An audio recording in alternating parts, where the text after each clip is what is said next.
welcome you to my lecture today. Of course, as you know, the summer semester is very, very short. And that is the reason why it is expected that we're basically going to have a lot. Okay, so, but today I'm basically going to walk you through a material, and that very material is, very related to what we have done before, and also related to the assignment, the current assignment. I'm also going to give a clue on the current assignment. Tomorrow, what I'm basically going to focus on more, we actually be on the midterm practice. But part of what I'm going to show today, we also revolve around what you actually expecting. Okay, so because of my time, let me quickly get started with today's material. And like I said, I'm going to give clue on the assignment as well. But I wanted to pay attention. Okay, like I said, it's summer semester is very, very short. Okay, now today's material is on deck 5. Where we actually have a lot in deck 5, but the focus today will be on conditional probability and expectation. Okay, today we focus more on the joint distribution. How do we get the marginals? I think I've walked you through that before, but because of the fact that the ongoing assignment has to do with that, and the midterm too also, we feature a lot of stuff in this area. I want to walk you through this again. So you remember we've done something that has to do with that. Now, let me quickly start with the joint and marginal distribution. Of course, by the joint distribution, we are trying to look at the probability of the occurrence of two variables at a time. Okay, the probability of the occurrence of two variables are happening together. I'm going to give you an example of X and Y now, or maybe probably S could be the proportion of time a drive-in facility is used in a bank. I'm going to say that again. Maybe S is basically proportion of time a drive-in facility is being used in a bank. And maybe Y is the proportion of time a walk-in facility is used in a bank. I'm going to say that again.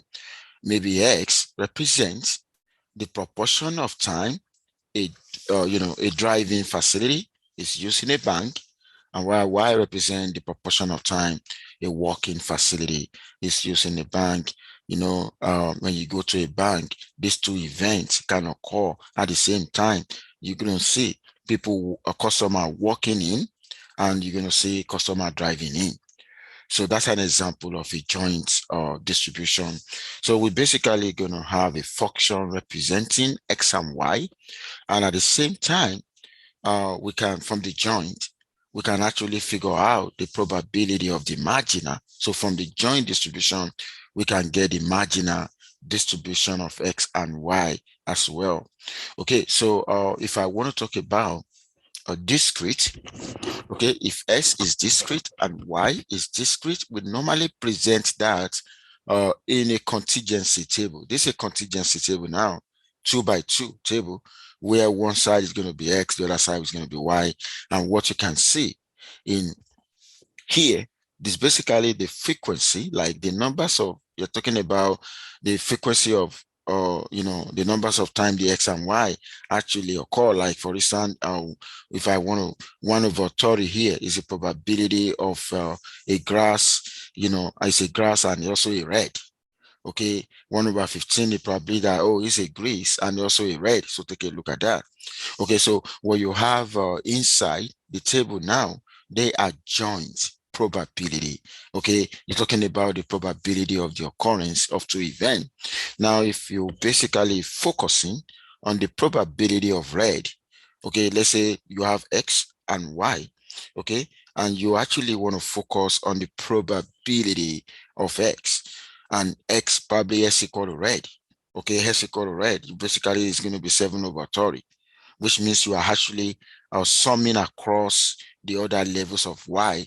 You remember the other time, if I want to get f of x, is basically summation f of xy. I'm going to sum that over the range of y.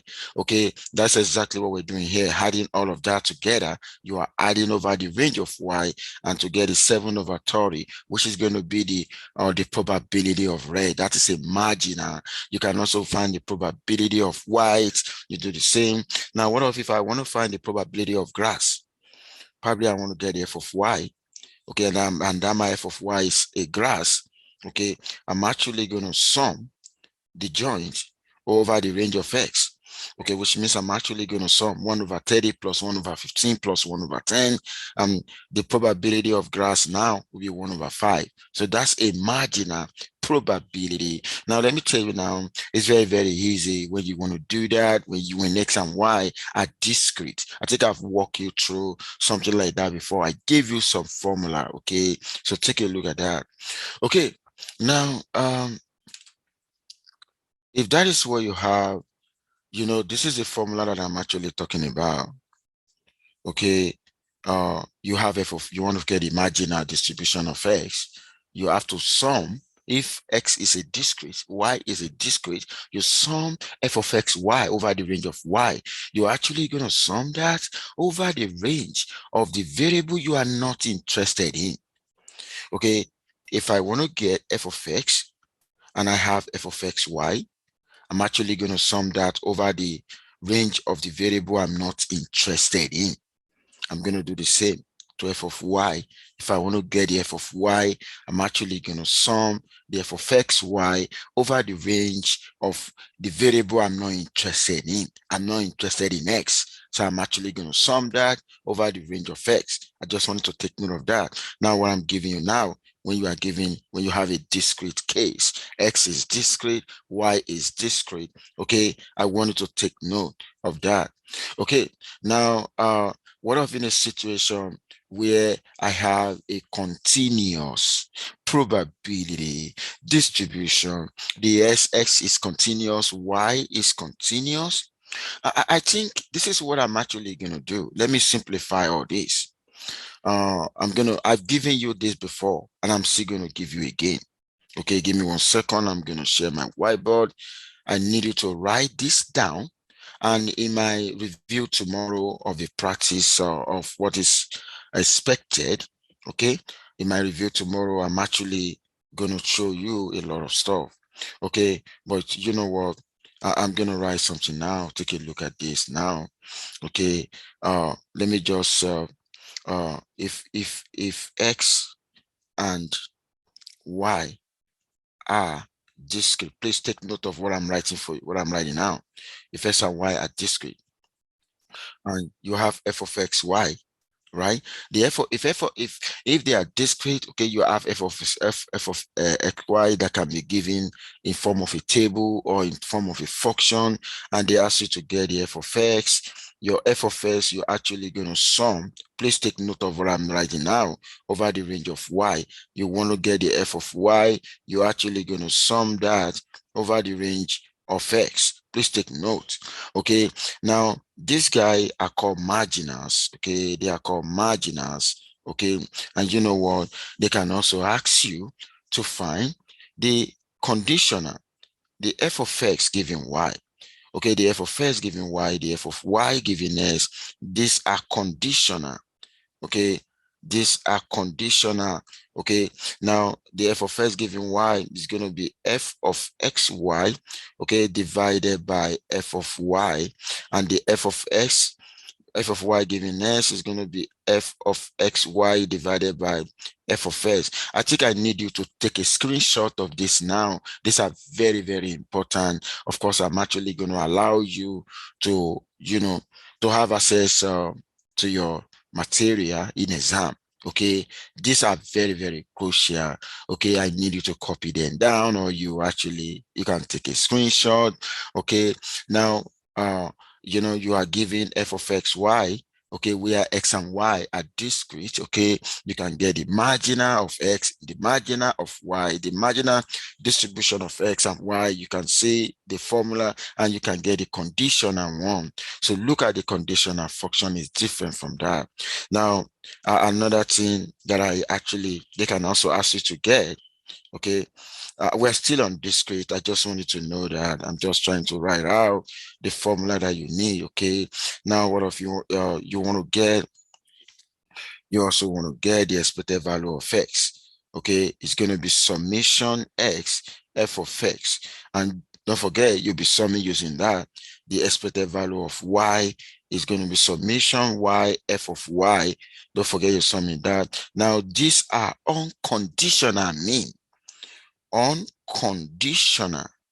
Okay, we call them unconditional means.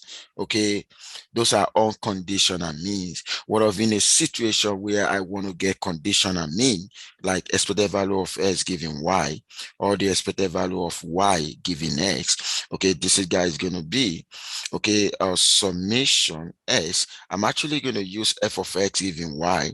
Okay, and right here, don't forget, so this is going to be x, then summation y f of y given x. I'm going to use that. Now this guy here is conditional means. Okay, I wanted to see the difference between the two. The very first two is unconditional means, and the second set of two is conditional means. And if I want to figure out the conditional mean, I need a conditional function. Look at that.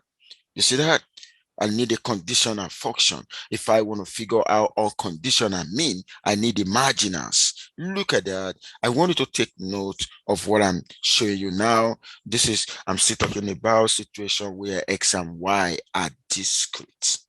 Okay, situation where x and y are discrete. I need you to take a screenshot of this formula now that I'm unfolding now. They are very, very crucial. Okay, now another one. Now we've talked about the unconditional means and the conditional mean. Can we also talk about unconditional variance and conditional variance? Okay, or somebody want to ask question? Oh, okay, I thought somebody want to ask question. Okay, so I'm going to clean up now. If you want to ask question, you can go ahead. You just said one. I think I heard somebody talking. If you want to ask question, please go ahead. Okay. Now, the next thing I actually want to talk about now is the conditional variance and the unconditional variance. Now, I'm going to start with unconditional variance. Now, if the variance of x is expected value of x squared minus expected value of x all squared, okay, and the variance of y is expected value of y squared minus expected value of y all squared. Now let me tell you this. These are unconditional variance. I want you to know that. And you know that if you want to find your expected value of x squared, it's basically going to be summation x squared f of x. And you want to find the expected value of y squared, is going to be summation y squared f of y. Here you are summing using x, you are summing using y. I think I just showed you now. These are the variance of x, the variance of y are unconditional variance. And of course, if you want to get that, you know what to do. Now I'm going to walk you through the unconditional, through the conditional variance now. Okay, I'm going to write that of the conditional variance now, because when you have a conditional mean, you need a conditional variance, because the conditional variance will actually tell you how you can rely on the conditional mean. For instance, I want to get the variance of x given y. Okay, it's going to be expected value of x squared given y minus the expected value of x given y all squared. Look at that. Okay, now how do I get this? There's going to be expected value of x squared given y is basically summation x squared. Then you're going to make use of f of x given y. Look at that. Okay, So, you know, the expected value of x given y is just going to be summation s f of s given y. Take a look at that. Okay, do you see that? Okay, so, you know, with this, you're actually going to get this guy here. And with this, you know, you're actually going to get this guy here, only that you're going to square that. That is a variance of x given y. I just wanted to take note of that. Now, uh, I'm also going to give you the variance of y given s. You know what I want to do in the next, uh, you know, for in the next 20 minutes today is just to show you the formula. Then I'm also, then after showing you the formula for both discrete and continuous, then we can now go back into some questions. Okay, it's basically going to be easy. Okay, you need to first know the necessary formula. You need that for assignment 4. Okay, you also need that. You know, we've done it before, but we are just trying to revamp. I'm revising with you. Okay, I'm just revising with you. Okay, I'm gonna clean up now. I need the variance of y given x. What if I want to get the variance of y? Okay, I want to get the variance of y given x. Okay, and that is going to be I think I've gotten the, okay, that's going to be expected value of y squared given x minus expected value of y given x or squared. And what is the expected value of y squared given x? Is basically for discrete, it's going to be summation y squared. You're going to use a conditional function, and y, you are summing over y. Take a look at that. That's gonna, and you know, for the expected value of y given x, is basically going to be summation y f of y given x. You're basically going to be summing over that. Now I've already given you now all the necessary formula that you have, both the marginal, both the conditional with the conditional under a discrete case. Now I want to go into the continuous case now. Okay, I want to go. I need you to confirm if if everyone is seeing my whiteboard. If everyone's still seeing my whiteboard, okay, thank you so much. Thank you for confirming that. Now, if x and y, okay, are, and another thing I'm going to tell you, before I go to continuous case, another thing I'm going to show you is that the summation x, y, f of x, y must be equal to 1 for discrete case. Okay, for discrete case, okay, for, you know, x is a discrete, y is a discrete. When I sum it over x, I sum it over y, they have to be, that have to be equal to 1. So take note of that. Now I want to go into situation now. Okay, we are x and y are continuous. Like I said, you can take a screenshot of what I'm doing now. Okay, so you can take a screenshot of what I'm doing now. Okay, now if x and y are continuous, okay, number one thing I'm also going to tell you is that integral, no, if they are continuous, and let me just assume, you know, you have f of x, y, okay, and probably that is equal to something, and maybe x lie between a and b, okay, and y lie between c and d. I'm just assuming about the range, because you're always going to have a continuous random variable in an interval. I'm going to say that again. You're going to have continuous random variable in an interval. Okay, now if I want to get the f of x, which is a marginal that I got the other time, okay, I'm actually going to integrate the joint with respect to the variable I'm not interested in. And I'm going to use the range of the variable I'm not interested in. Here I'm going to use C and D. Don't forget the range of y is that. If I want to get the f of x, okay, I'm going to integrate the joint with respect to the variable I'm not interested in. Then I'm going to use the range of that. Is there anyone who doesn't understand how to go about this? This is a formula. If you have f of x, y, okay, you have a joint probability distribution x of x and y. The x and y are continuous, which means x is expressed, s is in the interval, y is in the interval, and you basically, they want you to figure out f of x and f of y, which are marginals. What am I going to do? You're going to integrate the join, okay, over the range of the variable you are not interested in. Here, I'm interested in X. I'm going to integrate over the range of Y.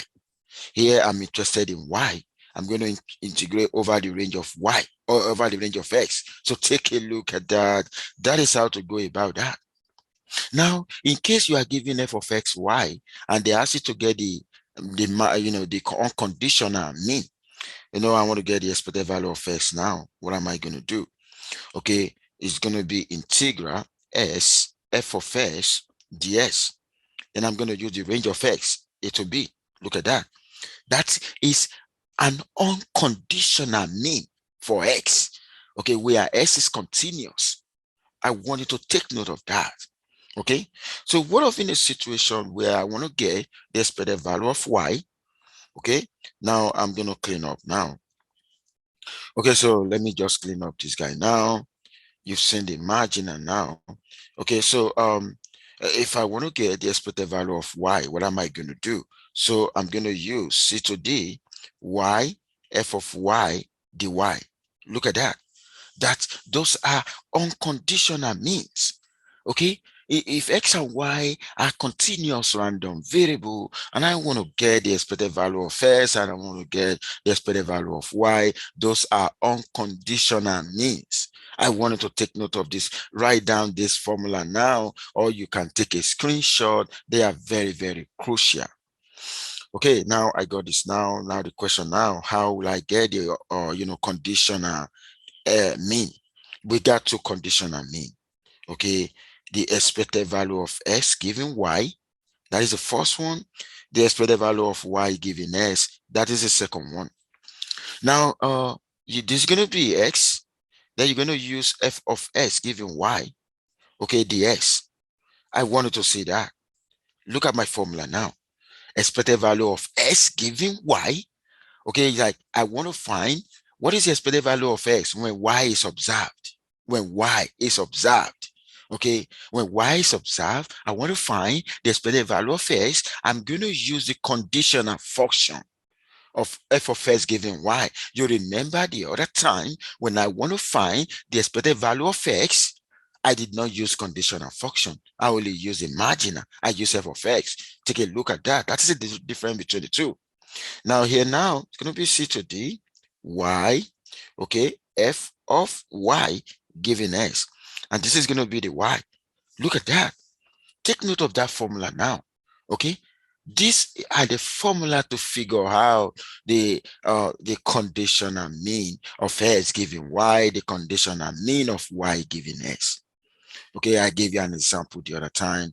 If x represents the proportion of time the working facility is using a bank, and y represent the proportion of time the driving facility is used.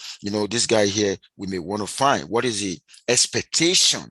Okay, what is the expected value of s given y, given that maybe the driving facility equal to this? Well, how many customers am I expecting on a working facility?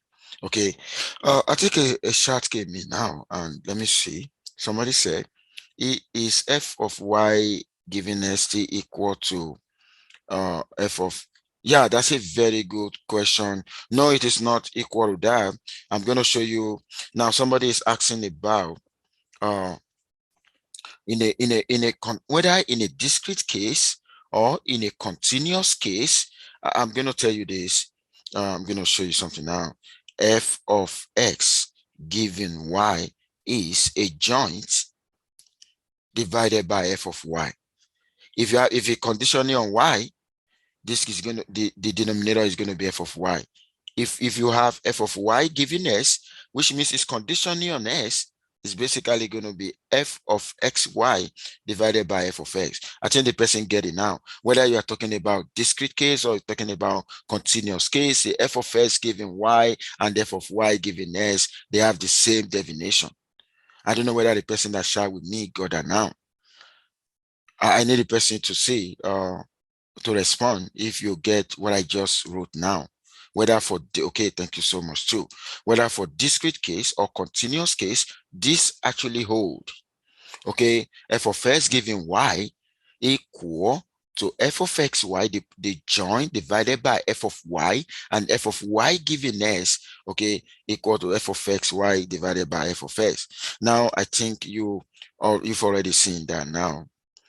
Okay, now, what if you want to find, uh, you know, what if you want to find uh, the the variance here, the variance of x given y. Of course, whether continuous or discrete case is basically going to be expected value of s squared given y, right? Minus the expected value of s given, all that squared for continuous case. Now, how will you find that guy? It's going to be expected value of s squared given y will be equal to integral, okay, integral s squared, okay, f of s given y, okay, ds. Of course, you already know how to get f of s given y, right? Okay, which I just showed you. The f of s given y is going to be a joint divided by the f of y. Okay, which means you need to first figure out f of y. Okay, so now you know that the expected value of s given y, of course, is going to be integral s, okay, f of s given y ds. Now I wanted to take a look at the two. You are using the conditional f of s given y, and don't forget here, you're basically going to use the range of integration. Okay, the range of integration is the range of x. Okay, always use the range of x. Okay, the range of s is what we're basically going to use. So take a look at that. Don't forget about that. The range of s is what you're going to use when you are looking for the expected value of s squared given y and the expected value of s given y. You're actually going to use the range of s. Don't forget about that. Now, you know what another formula I want to write now. I want to do the variance of y given s. What about the variance of y given s? Like I said, you can take a screenshot. I allow you to take a screenshot. You get what I mean? And this is also being recorded until you get it now. Now, the variance of y given s is the expected value of y squared given s minus the expected value of y given s, or squared. Okay, now what is the expected value of y squared given s? Is basically going to be don't forget, so it's going to be y squared f of y given s the y. You're going to use the range of y. Don't forget, we're focusing on y now. Okay, that's what the value of y given s now is basically going to be y f of y given s the y c to d. Don't forget, the f of y given s is the same thing as f of xy divided by f of s. Take note of this guy now. So which means you need to first figure out the f of y given s before you can actually find the conditional variance. And of course, you know how to get the f of x, right? You know how to get the f of s, right? You know the f of s is your marginal. You don't forget I can write this as this, give me 1 second. Another thing, now you can take a screenshot. You take a screenshot, I'm going to clean up. There's something I also want to write. I just wanted to see again. Okay, so I'm going to stop my share now. Okay, now take a look at this. If I want to focus on conditional, okay, conditional function now.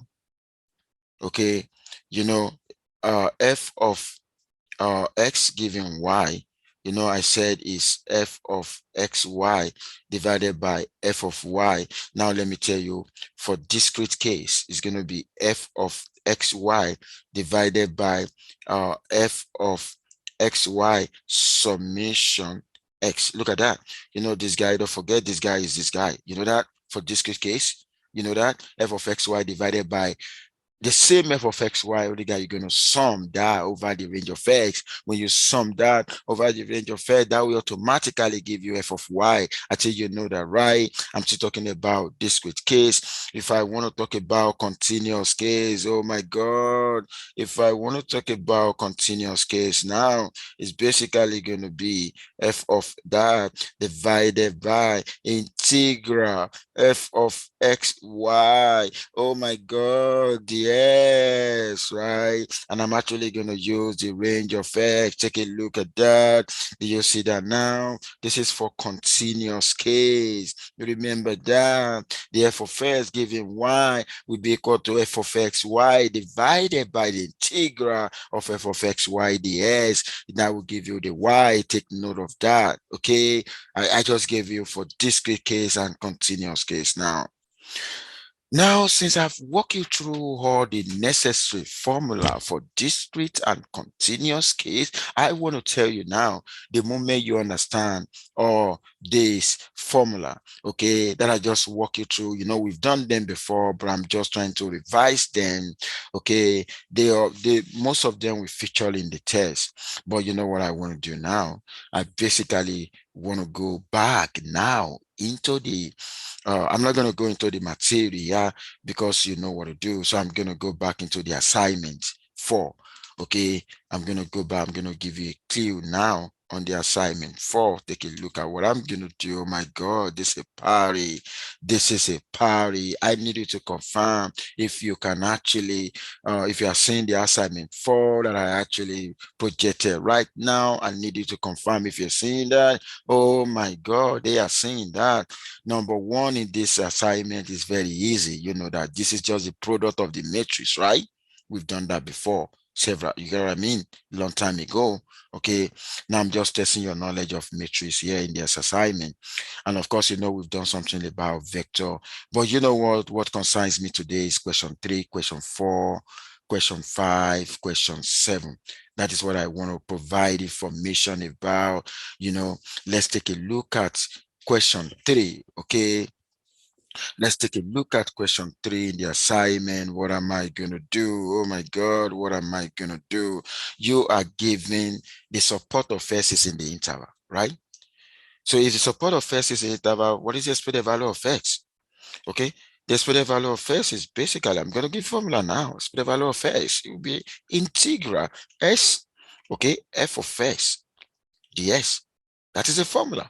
And the range is from 0 to 1. Or what you just need to do here, okay, 0 to 1, x. Then what is your f of x? The f of x is 2x, right? 2x, then the s. Or what you just need to do, put 2 here, 0 to 1, s squared ds, integrate, then solve the problem. You are done. That's so easy, right? That's what you're going to do in question 3a. That's so easy. Is if you get what you are supposed to do in question 3a, I need you to say yes or you comment yes. If you understand what to do in 3a, just like the way I explain now, I need you to say, oh my God, they know what to do. They are so smart. Thank you so much. Now I'm going to go to, here now, that's going to be easy, right? Expect the value of s squared, right? This is the marginal, right? So I'm going to have s squared, f of s. Make sure you always write the formula how. Take a look at that. Okay, 0 to 1. Okay, your f of s, your f of s is just 2s. Okay, then you integrate. That's so easy, right? Question 3 is so easy, right? Now, the moment you get A and you get B, the getting C will be easy, right? The variance of x is expected value of x squared minus expected value of x or squared. Okay? The moment your A and B is wrong, your C will be wrong. Please take notes. The moment your A and B, if A and B are wrong, your C will be wrong because you want to use the result of A and B in C. Okay, I think that number 3 is kind of easy. Okay, let's just focusing on X. Okay, if you really understand what to do in question 3 now, before I move to question 4, I need you to say yes, or you comment yes if you know what to do. If that 3 is easy for you now, from 3A to 3B to 3C, I need you to say yes, or you comment yes. Oh my God, they know what to do. Good job. But you know what? If there's anyone here who doesn't understand what to do not hide your feelings. Okay, I'm going to explain. You tell me, you ask question, you pay for the service. Now, I want to go into question 4 now. You look at this question 4. Look at that. You're given a joint. X is from 0 to 1. Y is from 0. You remember the other time when I was saying X lie between A and B, okay, and Y lie between C and D. Okay. Now you've been given the two of them now lie between 0 and 1, 0 and 1. Okay. And some of you may be, I wonder, how am I going to get the expected value of X? Do you know that if you're not, I'm going to tell you what you're going to show me now. You want to find the expected value of S. What are you going to do? You know that the expected value of S is going to be integral X f of S dx using 0 to 1. But you know what? You need f of X. You need to first get your f of X. Okay. Now, if you want to get your f of X, you basically going to have integral f of xy dy. Don't forget. Okay. So which is going to be 0 to 1. What is f of xy? X plus y. Okay. The y. Then you integrate that with respect to y. Then you plug in 1 and 0 at the end of the day. You subtract. That will give you the f of x. And after getting your f of x, then you're going to plug it. You're going to plug that in. Then you now find the expected value of x. Look at that. Okay. You need to first figure out your f of x from the f of xy before you can go ahead and find the expected value of x. You know, in another question, maybe what they ask you is expected value of y. Okay. If they ask you expected value of y, it's going to be integral y, f of y, the y. Okay. The range is from 0 to 1. Now you need to first figure out what is your f of y. Don't forget, your f of y is basically going to be integral f of xy dx. Don't forget about that. Don't forget about that. Before you can find, the expected value of x, you need to first, you need your marginal distribution of x, which is f of x. So this is like a two-step process. You first figure out what is your f of x, if you want to get the e of x, before you now go ahead and find the expected value of x. Okay, you're also going to do the same. Like if they want to find the expected value of y, you need to first figure out the f of y that we call the marginal distribution of y. Okay, and of course, the moment you actually have your f of x in place, of course, you'll be able to get that. And if you want to get the variance, you'll be able to get the expected value of s squared now, right? So 0 to 1 s squared f of x ds, and whatever you get here, of course, your variance is going to be so easy now. Okay, which is going to be expected value of s squared minus the expected value of x or squared. Okay, that would be easy, right? That would be so easy. Okay, I think you get it now. Now I want to go into question 4c. Oh my God, this assignment 4 is easy. Assignment 4 is easy. And you know what? I'm bringing this as an assignment now because of the fact that we've done something like this before, and they're actually going to feature mostly in midterm too. Okay, so that as an assignment, you are doing your practice. Okay, you're doing practice. Okay, now the covariance. How do I get this? Oh my God, covariance of xy, okay, is equal to the expected value of xy minus the expected value of x and the expected value of y. You remember the formula? You've already got this one here. Okay, you can get down. And what about this guy now? If you want to get the expected value of x, y, oh my God, you're basically going to use two integral. Okay, 0 to 1, 0 to 1, x, y. Okay, the f of x, y, the x, the y. Look at that. That is the formula that you're actually going to use. There, you first integrate with respect to x. At the end of the day, you integrate with respect to y. You can also start with respect to y and later integrate with respect to x. You're still going to get the same thing. Take a look at that. Okay, the expected value of xy is basically that's a product, right? That's a product, right? It's going to be here too. That will be xy multiplied by the f of xy. And this is your f of xy. You're going to plug in. You're going to integrate with respect to s. You're going to use the range of s. Then later you integrate with respect to y. You're going to use the range of y. And after getting the expected value of xy, then you're actually going to, perform that. Okay, you already know how to find your E of S, you already know how to find your E of Y, you multiply that, you subtract from the expected value of XY, and that will give you the covariance of XY. Oh my God, what if in a situation where they ask you to show, to investigate whether X and Y are independent? Okay, if X and Y are independent, you know what you're actually gonna get, right? If the X and Y are independent, this guy we only going to be, this guy here will be equal to this guy. Okay, the expected value of XY will be equal to the product of the unconditional means. Okay, this is a situation where, and in that situation, the covariance will be equal to 0.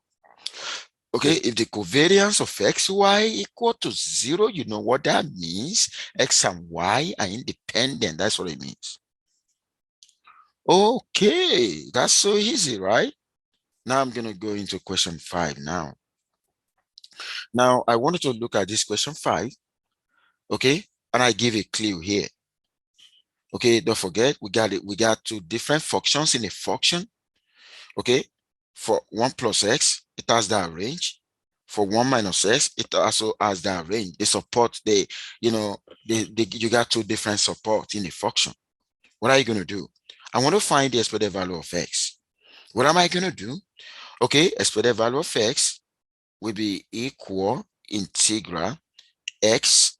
Okay, I'm going to use this guy. That's f of x, right? 1 plus x. Okay, that's the one I call. So 1 plus x dx. I'm going to use the range -1 to 0 for that. Then I'm going to add it. Integral 0 to 1, okay, x, 1 minus x dx. Is there anyone who doesn't understand how to go about that? That's so easy.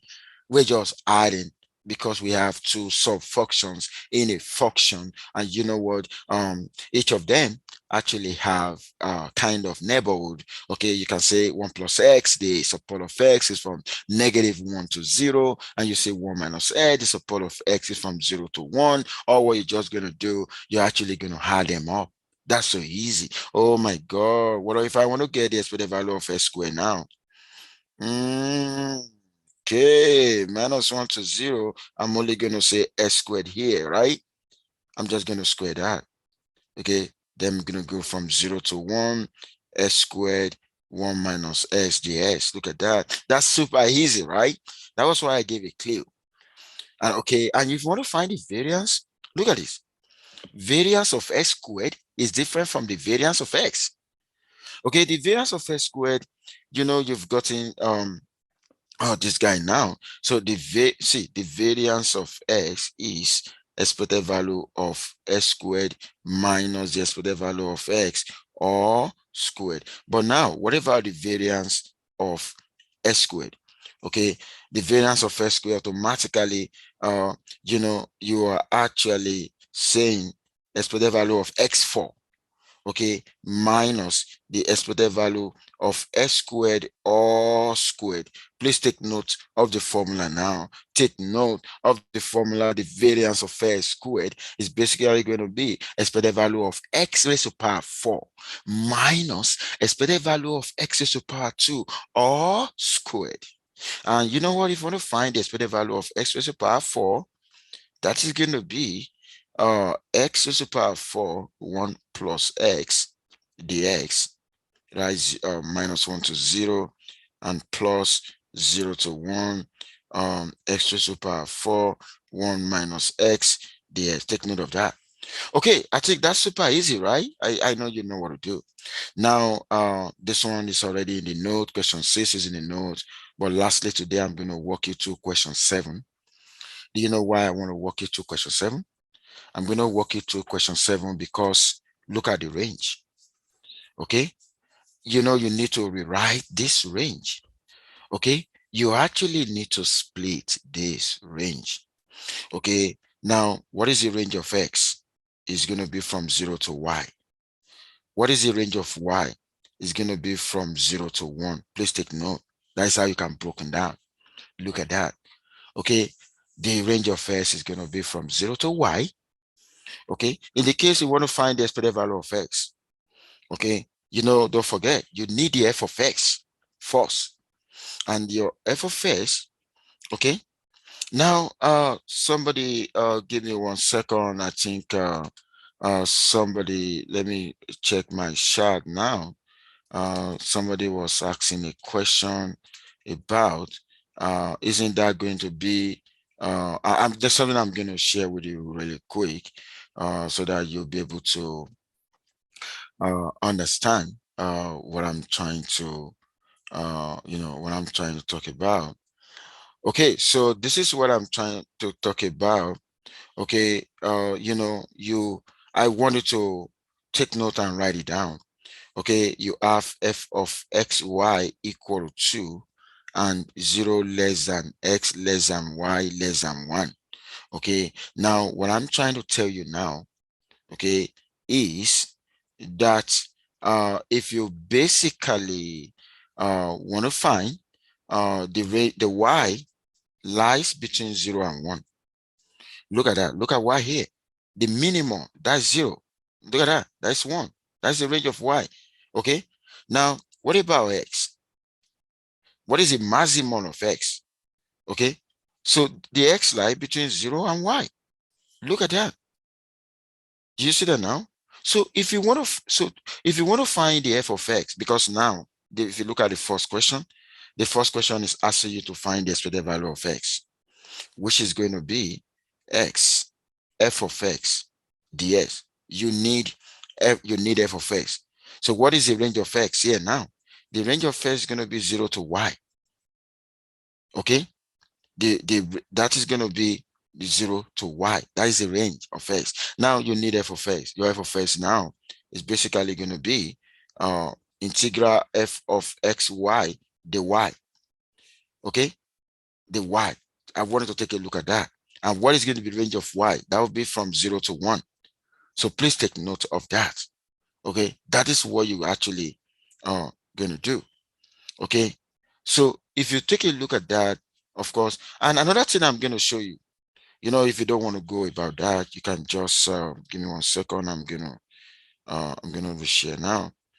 Okay, um, you know, we have that the expected value of g of xy to be equal to, okay, you're actually going to have integral, okay, and you're going to have the g of xy, the y, dx, and don't forget, there's going to be a function f of xy, okay. Now your f of xy, okay, is actually given to be 2, okay. Now I'm going to, if you want to go direct, expected value of x is basically going to be integral, okay, 0 to 1, okay, 0 to y, okay, 2, okay, and x dx, the y, the 2 here, okay, is basically your f of xy, okay, and the x here is, you want to find the expected value of x. So whichever way you want to do, you can go direct this way, and you can decide to first figure out your f of x first. Okay, when you figure out your f of x, then you can get, the other one. Is there anyone who want to ask question based on what I've done? Is there anyone who want to ask question? So like I said, tomorrow. Now, if you look at the material, you're basically gonna see they all revolve around what we've done before. Now take a look at this. So I'll give me 1 second. Basically gonna, okay, so I think I just walk you through this now. So we're gonna continue here tomorrow. You see that you're going to see a lot of, you see all what I've just been explaining to you.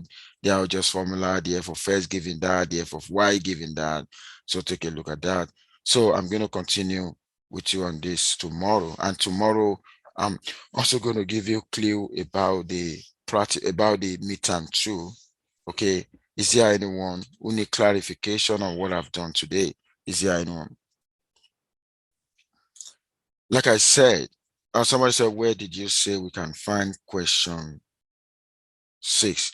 Yeah, question, we've done that before. Check on that. I think it's a question on Bernoulli. Let me see. Let me see whether it's a question on Bernoulli distribution. Give me 1 second. I'm gonna check that now. Yeah, question 6 is a question on exponential distribution. I'm gonna quickly let me share that with you so that you will be able to understand what I mean. Okay, now take a look at this guy. This is an exponential. What is that? What is the f of x? The f of x is going to be, remember, lambda exponential is power minus lambda x, and x greater than 0. Now, you want to find this. Okay, I've shown you in class. What is the expected value of x? Okay, what is the variance of x? Okay, 1 over lambda, you remember? And this is 1 over lambda squared. We've derived that. Now, how do you derive this guy now? So what is the expected value of x minus mu raised to power 3? Okay, if you use binomial expansion, Pascal triangular formula, 1331. So you have x raised to power 3, okay, minus u raised to power 0, x raised to power 2, minus u raised to power 1. Okay, give me 1 second. Then plus, you can see that guy is actually going down. Okay, x minus u raised to power 2 plus s raised to power 0 minus u raised to power 3, then 13313. Okay, so which means all this one now, you're basically going to have s raised to power 3, okay, minus 3 s squared mu. I'm expanding that for you, plus 3x mu squared, okay, minus mu raised to power 3. Okay, now if you want to find the expectation of that now, okay, so the expectation of that now is going to be expected value of x raised to power 3 minus 3 mu expected value of s squared, okay, plus 3 mu squared expected value of x. Okay, give me 1 second. I'm gonna, okay, let me clean that. Then plus mu raised to power 3. And you know what? The mu here, the expected value of x in this distribution is mu, which is 1 over lambda. You remember that, right? Okay, you plug in 1 over lambda. The expected value of x is 1 over lambda. Mu squared is 1 over lambda squared. Then you can get the expected value of s squared. You can get the expected value of x raised to power 3. Okay, I think what I'm going to do, if you guys are having difficulty with that, okay, you know what I'm going to do? I'm going to make this challenge question. Okay, I'm going to make a challenge question. If you get it right, that will give you an extra credit. I'm going to make an announcement about that. Okay, I'll make an announcement about that. So question 6 is a challenge question. So you do that for extra credits. Okay, you do that to earn extra credit. Question 6. I think I'm going to make an announcement about that. You may decide not to do it, but if you do it, you're going to get an extra credit. Okay, so this is where I'm actually going to stop today. Okay, is there anyone want to ask question before I go today? Is there anyone want to ask question or need clarification? Okay, so make sure you stay safe. Like I said, tomorrow I'm actually going to walk you through some practice question, but you know what? 70% of what we did today, particularly those formula that are unveiled today, 70% of them will feature in the midterm too. I just wanted to take note of that. Okay, so make sure you stay safe and have a lovely day. Thank you so much. I have a quick Oh, question. go ahead. When are we going to have a session? Are we going to have a session with the TA next week since we have the exam on Friday? Yeah. When do you normally meet with the TA? Friday. Oh, Friday. Now, since it's on Friday, I'm going to send a message to the TA that the TA need to meet you guys before Friday since your exam is on Friday. I'm going to send a message to the TA to meet you before Friday. you're going to hear from him today. Does that make sense? Yeah, thank you. You're welcome. Okay, and you can also meet with me as well. Immediately after this lecture, I'm going to start my office hour. Okay, I have a special office hour as well today, so I'm going to start at 10. Okay, make sure you stay safe and have a very lovely day. Bye for now, everyone.